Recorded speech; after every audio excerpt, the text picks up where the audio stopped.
GW32 FM. Game On's Fantasy Football. Yes, it is Game On's Fantasy Football Podcast. It is Game Week 30 and we're getting ready for Game Week 31 basically, but we still have a lot of business to do this week. Let's look back at Game Week 29 with Phil McGrath from FantasyPremierLeagueTransfers.com. Good morning to you. Good morning. And what a lovely morning it is. And what a lovely Cheltenham morning it is. Cheltenham! Yes, we're very excited here about the horse racing today. But we're going to cast our eyes back. That's why we're quite early in the morning. To give us a good run at the day. Around up the Cheltenham Hill. And to the crowds of cheering racing fans. But we're going to not talk about racing for the next hour. I'll try not to anyway. Alright, we're going to keep focused on football.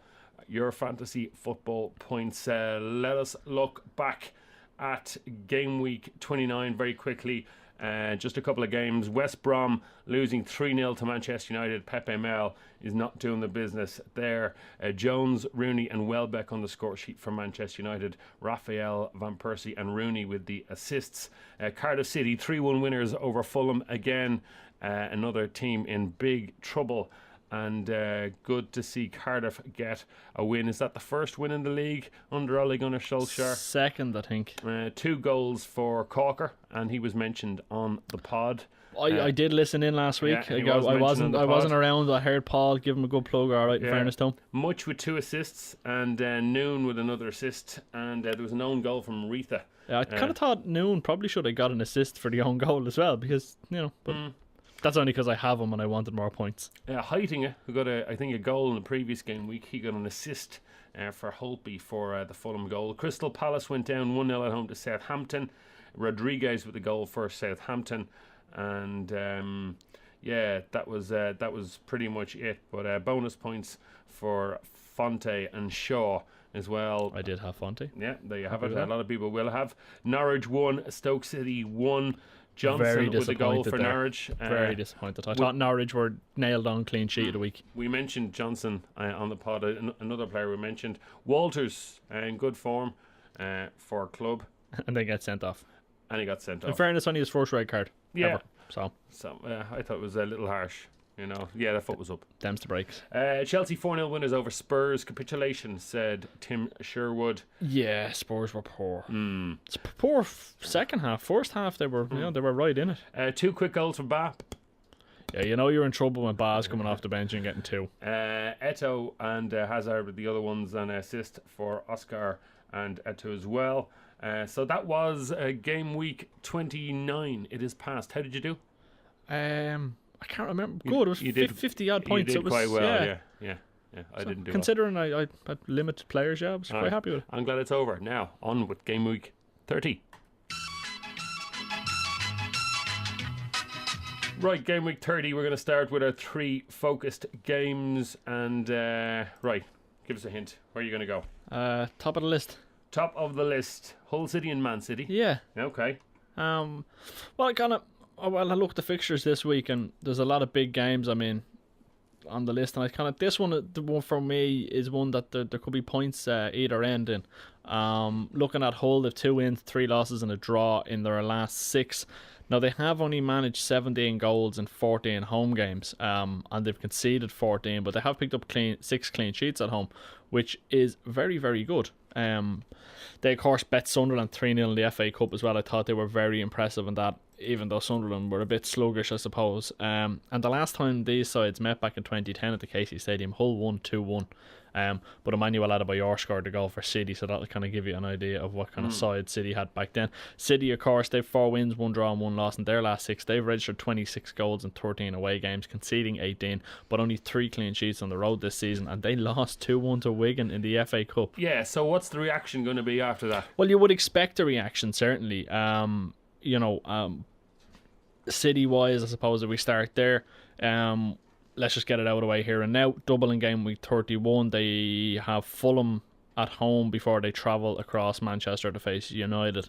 That game certainly isn't what it used to be. I suppose you can argue that. So City we're going to load into City favourites. players from this. Well, I would suggest having 2 at least.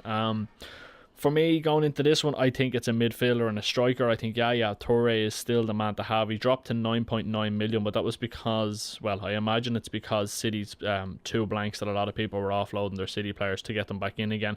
So Toure's dropped. I think he was 10.1, 10.2 at one stage. Now he's 9.9. He's 9.9 now. Yeah, I expect that price to go back up over the course of the week. So certainly I'd be looking to make that an early transfer to get him. Kolarov, 5. Yeah, I don't fancy City for a clean sheet. If we take the next 3 games, we take this one against Hull, Fulham and United, I don't expect City to get a clean sheet in anything except the Fulham game. So I'm reluctant to heavily invest in the City defence. But Aguero was back. He played 90 minutes against Wigan. Now we know certainly that didn't work to City's advantage. No. But it's another 90 minutes under his belt. He is returning from injury, and we all know how I've said it time and time again. My feelings are when a player has been injured is to give them a week or two before they come back in. So certainly I think he's probably the man to be looking at. And Aguero, the double game week, it's a banker. On the Hull side of things, Hull their defence has been tied at home. 6 clean sheets, like I said. They've only conceded 14 goals in 14 games. So, okay, they're averaging 1 a game, which isn't actually that bad for a newly promoted side. And Jelavic and Long have clicked into place. And I do think that I'm torn between the two. Obviously, the Irish connection with Shane Long kind of makes me lean towards him, but I think Jelavic is probably the man who's going to get more goals. Yeah, I'd be looking at Jelavic. He is $1 million more expensive, but at 6.2 or 6.7 should I say, he'd be the one I'd be looking to. I thought David Myler's celebration was very good against Sunderland, but I don't think there's enough really in the Hull midfield to be bringing in, and Hull don't have a double game week next week, so that kind of puts me off. Again, overly investing. But certainly if I was looking for a cheap striker to accommodate someone who's more expensive for the double, I'd be looking to Jelavic or Long. Yeah, that's exactly where I was thinking of Long, because I need Aguero. I'm thinking I might need a bit more cash, so I'm thinking maybe doing some business up front, and I think a lot of people will need to do that if you're going to bring in someone for 12.1 at the moment. That'll rise for Aguero. Yeah. Well, I mean, the interesting fact with this game as well is that if you look at all the teams that are playing at home this week, Hull have the 3rd best record in terms of clean sheets. And they go up against the joint 2nd best away attack. So, I mean, it kind of is attack versus defence in this one, but you have to remember that Hull's stats going forward have been skewed by the lack of a striker. Now that they have 2 of those, you're going to see that change. So, again, I wouldn't fancy either for a clean sheet. I'll be looking at Yaya and Aguero for City, or even David Silva could be one to look at. And Nasri obviously got a goal in the FA Cup. He's kind of been there or thereabouts, but never done quite enough to impress me, to be honest. And then Long or Jelavic. Personally, I'd probably go for Jelavic. I think over the remainder of the season he's likely to get more goals, but if you haven't got that million to play with, I think you could do worse than Shane Long. Interesting.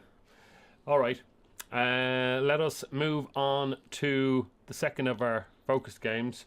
And I'm going to say it's the second on the list, which would be Everton and Cardiff City. It is. Yeah. Good show. Yeah. Yeah. Well, it was your Bruce Forsyth impression. Yeah. Is it higher or lower? It's lower. Well, it had to be lower because it started at the top. He did it with his hands, ladies and gentlemen. Look, no hands. So, Everton, again, this looks to me like a clean sheet all day. This is Everton all over, and that's kind of why I've gone to it. We know Cardiff got the result, but when you're relying on a defender who's only scored 2 goals all season to get 2 goals to get you to win, you're in trouble. I thought Craig Noon was very, very good. Much was good, but I don't think they've got enough. I think they could be much, but not enough. They've lost their muchness. Anyone with kids will understand that little line from Alice in Wonderland. There you go. You see, it's been too long. There's a lot of parents out there, dads now, who'll be nodding their head going, yep, I've heard that before. I forgot everything after the tea party. But certainly Everton, they haven't been on a great run. They've only got 2 wins in the last 6 with 3 losses and a draw. Now they have managed 24 goals at home this season in 13 home games, which is very, very impressive. I think that they're actually 4th overall in terms of goals scored at home this season. They've only conceded 10 with 6 clean sheets. That's the 2nd highest clean sheets total of all the teams playing at home this week. Again, I think it puts them at 4th overall in the league, and for that as well. And you'd have to fancy Everton to do well. I think it's Howard. I think Coleman is certainly worth a look. In the midfield, I'm a little uncertain. Morelos, has frustrated me when I've brought him in, and then when I haven't, he's done quite well. We've had a couple of blanks out of him though. Yeah, the midfield doesn't inspire me with confidence because sometimes Pinar has a good game. McCarthy's cheap at 4.9, Yeah, but but he's he's not uninspiring getting the going forward. and then Barkley's not getting regular enough game time. Yeah. You know, you can never quite be sure, but Lukaku is back in the mix and Yeah. 2 goals in his last 2 games in all competitions. He will be the one to look at, and I actually think of all the teams facing into a double next week, Everton perhaps have the best fixtures. They face Swansea at home before a trip to Newcastle. And I think Lukaku is certainly a striker that could do a job there. I'm very, very tempted to bring him back in. I did have him for a long period of the season until he was forced to miss a few games, but now he's back. 8.2 million. He could be my replacement for Adebayor. 8.3 now, Lukaku. 8.3. Yes, he's gone up. He's gone up. He's going up. Yeah, people are on it. Excuse me while I refresh my page because I only opened that about 15 minutes ago. Yeah, the other thing as well, Stones in defence for 4.1, but Jagielka's expected back. So I was having a look at John Stones, and then I got the news about Jagielka coming back. Will that stop his run?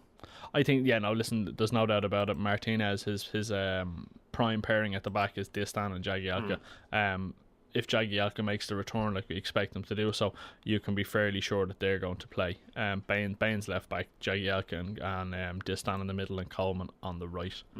And Everton at home to Swansea and away to Newcastle in Gameweek 31. So of the teams playing with the doubles, they're probably the best, or very, very close to it, if not the best.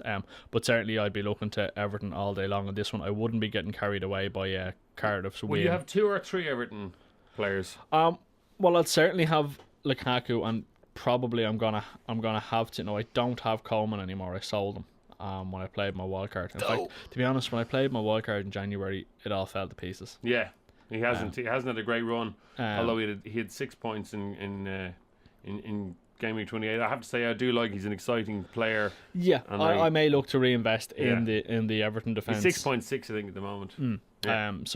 But whether it's Coleman or not, it depends on my budget. I might look for a cheaper option. Again, I might bring in Distan at 5.2 and just take the clean sheets and be happy with it. Rather than obviously you're getting the attacking threat with Coleman, but needs must and all that. Yeah, defence or Lukaku.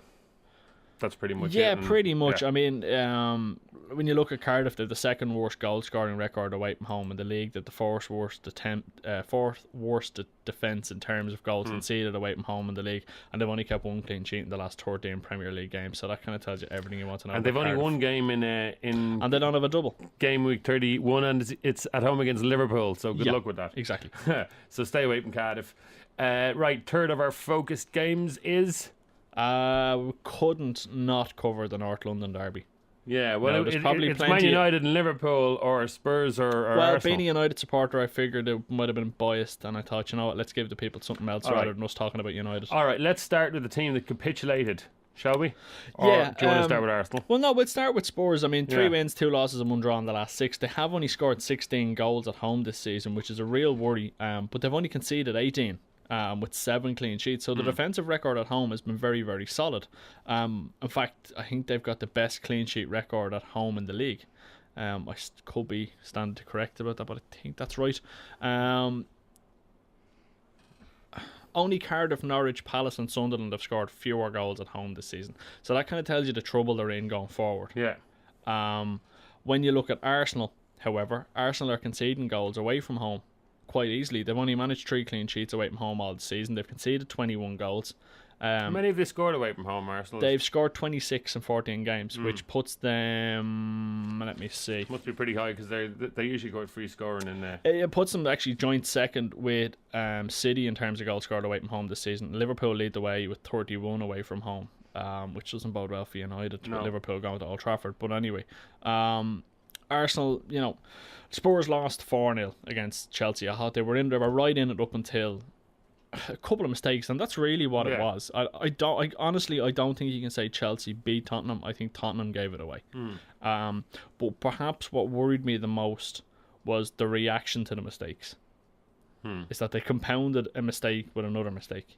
Like, you can forgive Vertonghen for the slip and trying to put the ball. Slip is a slip. Listen, the slip is a slip, but trying to put the ball back. Listen, as a kid, you're taught never play the ball across your own box, and that's what he did. But you can forgive that, and you can say, right, it's one mistake. But to compound it with the other mistakes that led to the other goals tells you a lot. If you saw Tim Sherwood's interview after the game, I did. I put it to music yesterday in the radio program. Did you? I did. You know, I was sitting there and I was watching it, and Do you know what song we played? no, It's a Justin Timberlake song. Cry Me a River. Yes. Very good. But I was actually watching that interview, and my good lady wife came in, and she was like, "Wow, he looks really good at." Give him a hug. Yeah, she was like, "He looks really." I was like, "I think he is." Yeah. And he's been getting a bit of stick saying he shouldn't probably have come out and criticised his players in the way he did, and it's his naivety and a new manager and all this. I think fair play to him. I'll still care about this one up the motorway.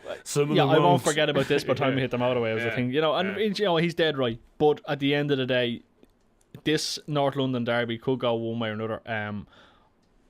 Despite having said the fact that Spurs are struggling for goals at home, Arsenal are conceding goals away from home. I think Adebayor, we know he likes to do it against his former clubs. I can see him getting a goal or even two against Arsenal. Arsenal, of course, bet Everton 4-1 in the FA Cup and made a good performance. Giroud on the score sheet yet again. And I thought it was quite interesting the fact that let Ozil take a penalty after his Champions League penalty miss. But in fairness to him, he converted it. And Arsenal do have a double in game week 31, but they face Chelsea at the Bridge next week. So that's And then Swansea, is it? And then Swansea at home. So it's not the easiest of doubles. I wouldn't be overloading on Arsenal players. I think Giroud is also worth a look. He is on form. I think Adebayor for Spurs is worth a look. But I wouldn't be fancying either side for a clean sheet in this one. But it's the reason I kind of went with this is I think it's worth flagging the fact that form is probably going to go out the window. I expect this one to be a score draw. Which side, it's I wouldn't overload an Arsenal players going into the double. All right. Okay, we can hear the note of caution there. Right, they were our three focus games. We have a best of the rest coming up now. I'm going to start with Fulham and Newcastle. Should be a quick conversation, methinks. I fancy Newcastle for a clean sheet in this one. I'd have a look at Krul. Debussy as well, certainly worth a look. And Remy he's always been there or thereabouts. Yes. Now Newcastle worry me, and I said it when Cabaye left that they were going to struggle. Sissoko was kind of begun to step up to the mark like we saw when he joined last January. Yes. And he came back. Now Remy has an ankle injury. I expect him to come back. I expect him to be fit. He's got 2 goals in his last 2 games. We've seen with Remy, generally when he scores, he goes on a little run. He's a classy player as well. Listen, if he gets the service, he's able to do it. And like I said, Sissoko seems to be stepping up again. 5.6, he's good value. I wouldn't expect great returns from him, but he obviously, I think he can help Remy. But certainly for me, the value this week at the back is the Newcastle defence with Debussy at 5 million and Krul at 5.1 will be the ones I'd be looking at in that one, and Fulham next. Okay, right. Southampton, Norwich. Southampton. Yeah, it's Southampton. Usual. It's Southampton all day long. For me, I think it's not often that you find a player that's been in and around the tips so many weeks in a row, but Adam Lallana is still there. I know we've had a couple of blanks out, but it's very hard to look past them when you're looking at Southampton. The only thing I will say for anyone looking for a differential in the Southampton lineup this week, Stephen Davis at 4.7 million is perhaps the man to look at. He's a goal and assist, I think, in his last 5 games, which is a slightly better record than Lallana has in his last 5. I think that's right. And he's only got a 1% ownership rate. Rodriguez on the score sheet last week. In better form than Lambert. Yeah. He's a good athlete, Rodriguez. And he looks. And I've said it time and time again. If it wasn't for the fact that he was playing, like he so is wide. playing left and mid, or in between the lines, if you like. But that's what puts me off him. But yet he's still managing to score goals. He's a classy footballer. Like really, when you look at his stats, no player has scored more goals away from home this season than him. Now, I say that on the basis that he's level with Suarez, Rooney and Sturridge, but, that's impressive. But looking at this game in particular, we know Norwich's defensive record at home is very, very good. But away from home, they're absolutely shocking. Yeah. I think they have conceded the most goals away from home this season, bar Fulham. I think Norwich have conceded 32. I think Fulham might have conceded 34, if I remember correctly. But Norwich's away record is pretty poor. So I'd fancy them to concede. We know what Southampton are like at home. So certainly, I think Lallana is worth a look. Rodriguez, you're right. I do think Southampton will keep a clean sheet as well, because Norwich aren't scoring on the road. So it is Southampton all over. But the only problem with Southampton this week is they don't play twice next week. So again, Stephen Davis at 4.7 could be a player to bring in this week that will free up cash to allow you to get a double prospect next week. It depends how you feel about it, but certainly he'll be one we'd be looking at as a differential to Lallana this week. All right, and Norwich, after the really battling point, we're not really going to go. No, I don't. Norwich away from home don't interest me. At home, it's all about their defence. Away from home, I've no interest. And they've only one game next game. There's no week double, at exactly. home to Sunderland. So next game in the best of the rest, Stoke City and West Ham. Again, a quicker conversation. Yeah, listen, the Hammers' defence at home. They've got the most clean sheets in any. West Ham are at home. West Ham have, I think, the most clean sheets at home, or is that? Sorry, the most clean sheets away from home. At home, I think they've only got 6 or 7. I can't remember now if that puts them on top of the table. But listen, whatever way you want to put it out there, I mean, West Ham's defence is solid. I think Adrian is probably the goalkeeper to have this week. Stoke away from home have been struggling for goals. Stoke are at home. Stoke at home. Yeah, Stoke are always struggling for goals. Stoke are out, but certainly now with Charlie Adam being off the reservation, after a silly tackle, that's it's impacting on their attacking threat. There's not a whole lot there that interests me in Stoke going forward. I think West Ham clean sheets, Adrian, James Collins, and maybe Kevin Nolan can get back and get a goal or two. And I think Andy Carroll is back as well. He's good to go this week, but it might be a stretch too far to bring Carroll in.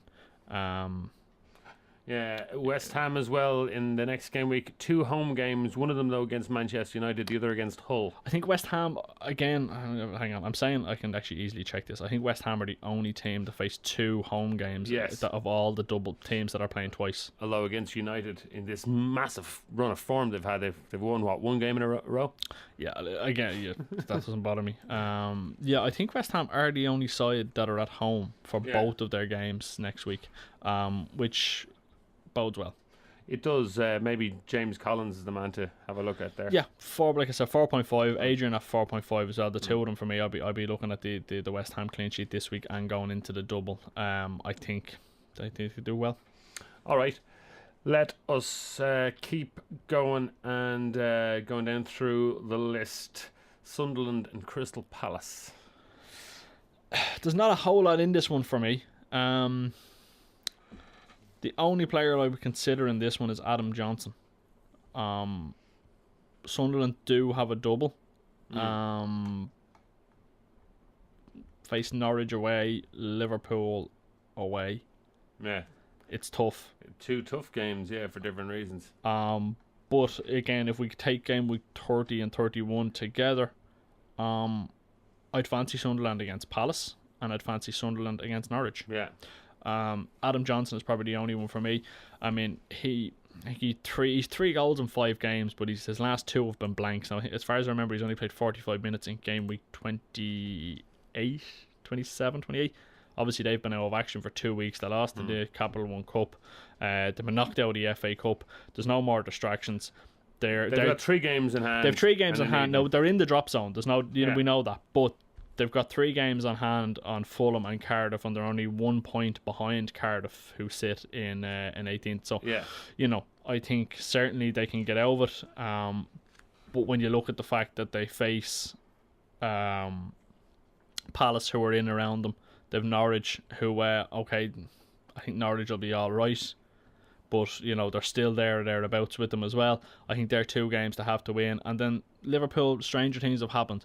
But I'd be kind of looking at Southampton for those, or for Sunderland, should I say, for those 2. And certainly I think Johnson, who, let's not forget, still wants to get himself on that plane to Brazil, hopefully will be the man to produce the goods. But he's the only one I'd be really looking at there. 6.5. All right. Next game is Swansea and West Brom. Well, West Brom, no one's going near them. No, I won't be going near West Brom. Swansea, however, have slightly tickled my fancy this week. Yeah. Of all the teams at home this week, they've actually scored the most goals, 25. Okay. 25 home goals this week. They've got the highest goal scoring rate of any team at home this week, and they face West Brom, who've only managed 2 clean sheets all season. Now Boney is a doubt going into this one. I think he's at 75%. He is. I expect them to play. We know what that 75% generally means. And Swansea are also out of Europa League as well, so they've no other distractions there. So they're back to normal. And I think if Boney's fit, he will be the man for me to be looking at for strikers this week. And they do have a double next week. However, it's away to Everton and away to Arsenal, which is never easy.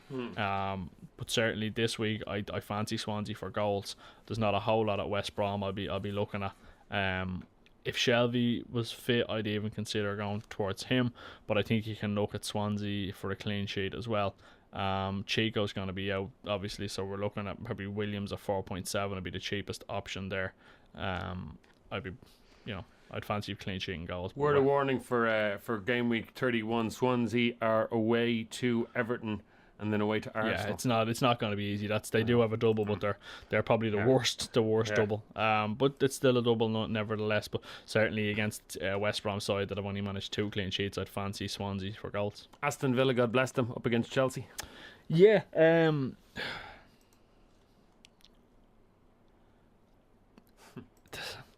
Benteke is the only one at Villa who I, believe it or not, would still consider. We know we got 2 goals last time out, but against Chelsea you can't really look at it, can you? No, they're too big and strong at the back, and with Matic sitting in front of them, it's Chelsea all over. Yeah, I mean they've 6 clean sheets away from home this season. It puts them second in terms of clean sheets away from home this season. Just the one game next week, they've though, actually Chelsea, and that's against Arsenal. Yeah, but Chelsea have actually conceded the fewest amount of goals away from home this season than any other side. So I wouldn't really be feeling much in the way for Villa. I'd fancy Chelsea for a clean sheet actually against Villa, given Chelsea's defensive record away from home. And I'd imagine there's quite a few fantasy managers out there. I've seen a couple of them who had Eto'o in their team were quite relieved when Torres went off in the warm-up with a groin strain, because Eto'o was parking his ass on the bench and comes off the bench, gets a goal and assist, and everything's all right with the world. But Hazard, again, everyone probably still has him, because I think a lot of people who didn't brought him in last week, given the shortage of games and the lack of quality players. I'd still hold on to him. I wouldn't be selling him. He scores. Listen, we know he doesn't have he doesn't have a double next week, but that wouldn't particularly bother me. I mean, he scored 22 and assisted 18 of 40 Premier League goals since he joined Chelsea in 2012. So he's had a hand at 40 goals since 2012. I was watching Matic play for Serbia against the Republic of Ireland and the Aviva last week, and he's different class. He is, but it kills me to say it, you've got to take into account the level of opposition. Yeah. Well, but no, but listen, Chelsea didn't buy him back for all that money because he wasn't any use. He's a very good player. Yeah. He's like a big wall, but he's very, very talented. I think fantasy wise, I don't know if we're going to see a lot of points from him. No, but I think certainly he could supplement the Chelsea defence, which means there's extra value to be had. But listen, Chelsea are going great guns at the back, certainly away from home. Chelsea defence this week, and Hazard, if you still have him, might be holding on to him, but I wouldn't be drafting any Chelsea players in or any Villa players in this week. Will a lot of people gamble on the fact that they might play Ba? I don't think they will play Ba. But the only reason Ba came in was because Torres picked up a groin strain. So Eto'o started, Ba shifted onto the bench. No, I'm not fancying him to start. I'd be very, very surprised. He's not Jose's boy, is he? No, he never was. That was the problem. Ba'll be gone during the summer without a doubt. Bye. Yeah, pretty much. But I mean, I'm not sure to the extent of how bad Torres' groin strain is, but I'd imagine we'll see Eto'o start again this week. Right, Liverpool and Manchester United. Let's start with Liverpool. They're away. It's Man United at Old Trafford. But let's start with the away team. Yeah, well, like I said earlier on, Liverpool have scored the most goals away from home than on either side in the league this season with 31. Whereas United at home have conceded 12 goals which isn't too bad.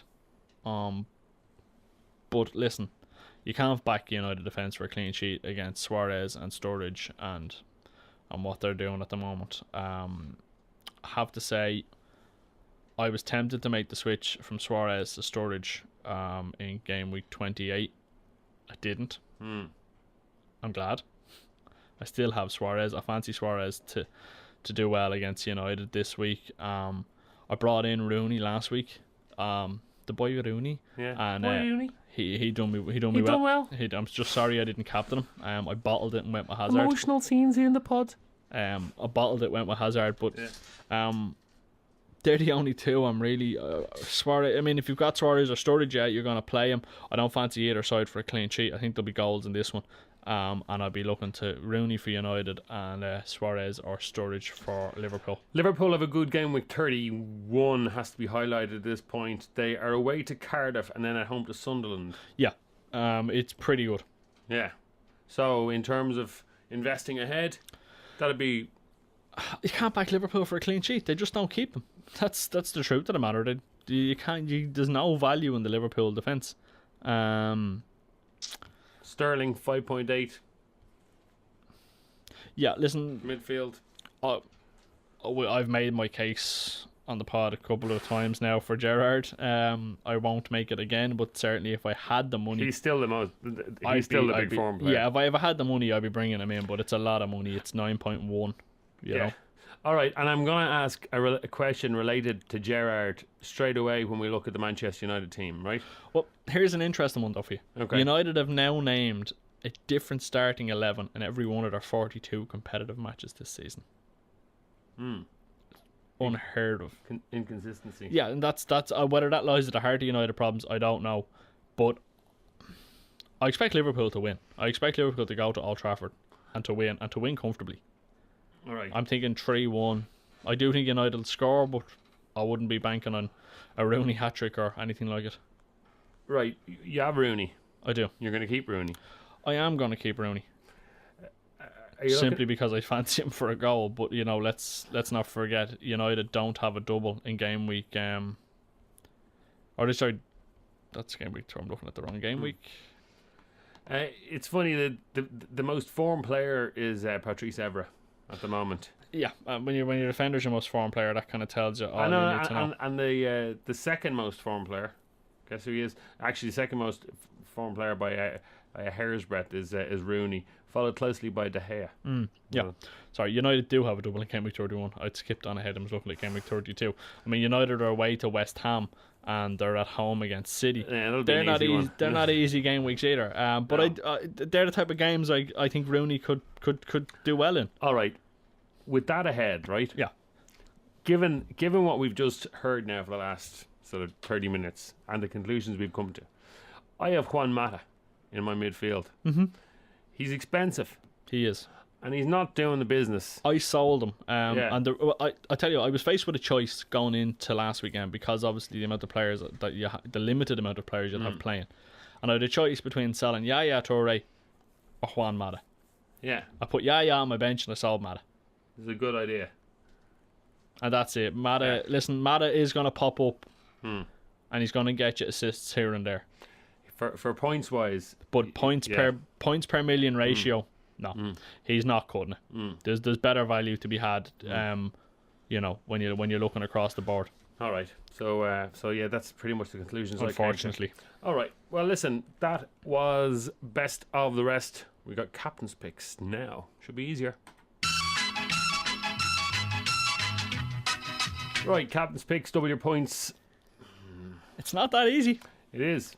Well, I tell you what, my initial thoughts when I looked at the fixture straight away was actually to go with Lukaku against Cardiff because the Cardiff have been poor on the road. Everton are scoring goals at home. Yeah. And straight away I went, that's probably where I'll go, and I do want to bring Lukaku in because Everton do have a double. But then you kind of look at the rest of the fixtures. You think City travelling to Hull, they've been beaten in the FA Cup. Big reaction. You'll want a reaction. Aguero could be the man to captain there. And then you look at Chelsea travelling to Villa and you're thinking Hazard is still scoring goals. Admittedly, he probably should have had 2 goals against Spurs. He kind of fluffed one in the first half. That's a possibility there. And then you look at Liverpool going to United and think United's defence isn't what it is. Suarez and Sturridge are on form. This could turn into an embarrassing defeat for United. So it wasn't as easy as I first thought. But No. I think based on current form and fixture, I think Lukaku's the front runner against Cardiff. He's 2 goals in his last 2 competitive games. Yeah. Aguero's still coming back from fitness and wasn't overly impressive against Wigan, but having said that, not much of the City team were. So I'm a little reluctant to hang the armband on his arm, but certainly it's worth a shout. And then Hazard against Villa. But Villa at home haven't been too bad defensively. They've been better away from home. It seems the style of play that Lampard has been playing suits them on the road rather than at home. But I suspect with Chelsea coming to town, they will play that same kind of role. Villa will play as the away team this weekend. And that seems to suit them defensively. So that has me slightly worried as to exactly how well Chelsea will be able to open them up. So it isn't that easy. But for me, like I said, I think Lukaku is probably the front runner. Aguero has to be there or thereabouts. Hazard against Villa is certainly worth a look. They can be. This week is certainly a week for a differential of a captain because there's no one nailed on really. Seamus Coleman. Yeah, I mean you're guaranteed. Assuming the clean sheet is as nailed on as I'd like to think it is, you're guaranteed 12 points. Now I made the same assumption last week when our captain tips on the site and John Ruddy came in because I genuinely felt Norwich were a banker for a clean sheet. Yeah. And Ruddy came into the captain tips because of the week that was in it. You'd only got five games and you were handed 12 points straight off the mark. I think a lot of managers would have taken 12 points for the captain last week. This week there is no nailed on. Clean sheet, 1 assist, 2 goals. Seamus Coleman. Yeah, if you'd have put a gun to my head now and to ask me where the armband is going, I'd be bringing Lukaku in for Adebayor and he'd be my captain. All right. But it is the week to look outside the box. So be brave. All right. Be brave, be bold.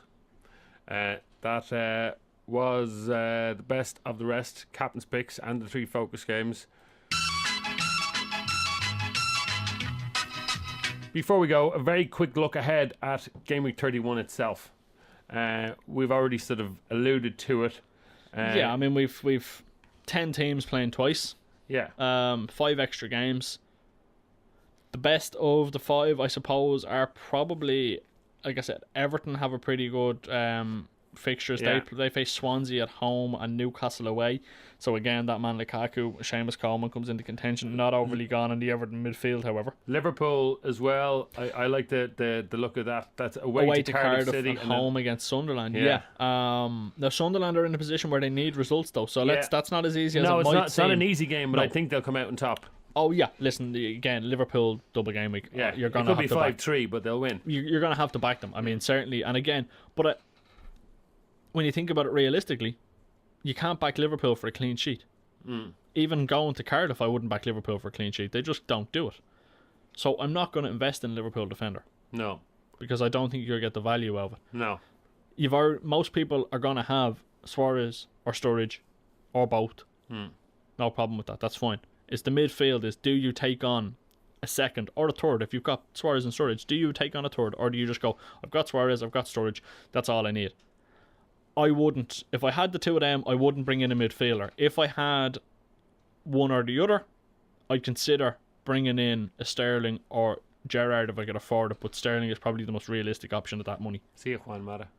Yeah, well, listen, Mata has to. Yeah. That's because United have the double. They travel to West Ham. We know what West Ham's defensive record is like, and then they host City, and then they've got City coming. Yeah. That's it's tough. It is tough, and so I wouldn't be overly keen on that, but I would fancy West Ham for a clean sheet. So I'd look West Ham welcome United, and then they welcome Hull. They're the only team, like I said, with a double game week that both of them at home. I think you'll get a clean sheet in at least one of those. But the funny thing is, I'm not sure which. And then Arsenal, again, they're 2 tough games. Obviously, one very tough away to Chelsea, and then a home game against Swansea. You'd expect them to win. Yeah. Well, I expect them But to beat Swansea at the Emirates. You would. Swansea aren't travelling too well, but at home, like I said, Swansea are scoring goals. Yeah. Giroud is scoring goals. There's no doubt about it. There's nothing in the Arsenal midfield for me. I think Ozil's overpriced. He's not producing the goods. And there's nothing else in there for me. One other thing. Newcastle. At home to Newcastle? Crystal Palace. Yeah. And at home to Everton. So, there is another team with 2 home games. It's Newcastle. Fair play, I missed that. At home to Crystal Palace and at home to Everton. Now, That's why you're here. We'd fancy Everton for that. I'd fancy Everton to beat Newcastle. Yeah, even in Newcastle. Even but, in St. but James's, still, there'll still be points possibly for Newcastle strikers. Maybe I Sissoko. wouldn't back Everton for the clean sheet against Newcastle. No. I'd certainly look at Everton for the clean sheet against Swansea in the first game of the week. But certainly Newcastle going to Everton going to Newcastle. Yeah, Remy could be. I wouldn't necessarily. I mean, you could bring Remy in this week. Yeah, well, I mean, they're away to Fulham, which you still think is up for grabs. So you Assume when he plays, that's the problem you Yeah. have. If I knew he was nailed on, I might seriously consider it. Yeah. I have to be honest, I'm not really considering it. But it again, you could do a lot worse. Yeah, and then as you mentioned, Hull, they are at home to West Brom. And away to West Ham. Away to West Ham. So, I mean, I'd fancy Jelavic for a that's goal doable. again. Yeah. Shane Long going back to West Ham, actually. Or going back to West Brom. Yeah. There's a goal written all over it. Interesting. So there is possibilities. There's so many games. Yeah. There are possibilities. Yeah. And it's all about differentials. Let's not forget, because you know players are going to have similar squads to yours. We're running out of game weeks. It's now time to get serious. It's time to start looking at those teams above you. And a lot of people are going to be in a lot of leagues. Get your guts out. Yeah, listen, a lot of people are going to be in a lot of leagues at this point in the season. You're not going to win them all. That's just a matter of fact. You won't win them all. It's like doing the lotto. You might get a couple of numbers, but you're never really going to get them all. Pick one that you want. I hope so. Pick one that you really want to go after, that you have a realistic chance of winning, and start looking at the team, seeing who they have, look for differentials. And remember, people, the lottery, it's an extra tax for people who aren't good at maths. Just remember that. Yeah, it's true. But look at the teams that are above you. Look at who they have. And a lot of players are going to start planning their double this week. So you'll get a good idea who their double prospects are for next week. So they'll show their hand early. Most people will. I'll show my hand early because I want to get a couple of changes made. Yeah. Start looking this week, plan it for next week, and get the differentials in there, and hopefully you can pick the right ones. And I suppose if you are planning a good surprise, leave your surprise until the last one. So if you're doing a bit of business, Yeah, if you've got it, yeah. do the if normal. you've a sneaky one, if you've an obvious one to make, like a bringing in a Suarez, a Sturridge, something like that, Yeah. go ahead and make it. Everyone's got them anyway. But Yeah. if you've got a little sneaky outside punt, that you want to keep to yourself, that's a last minute job. This is what I've learned after 3 years of working with Phil and Paul. All right. See, I do listen. Eventually. All right.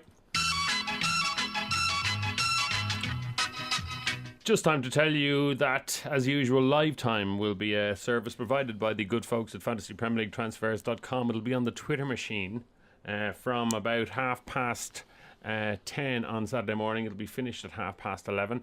Just log on, and at Fantasy Prem Tips will guide you through all the last minute speculation, team news, gossip, rumour mongering, and all that sort of stuff. Yeah? Unless I've a really good day at Cheltenham on Friday, which then you won't see me. But I did make that caveat last year, and I had a bloody awful Friday. All right, so anyway, that's the fantasy football done. Now we can go racing. Oh, yeah.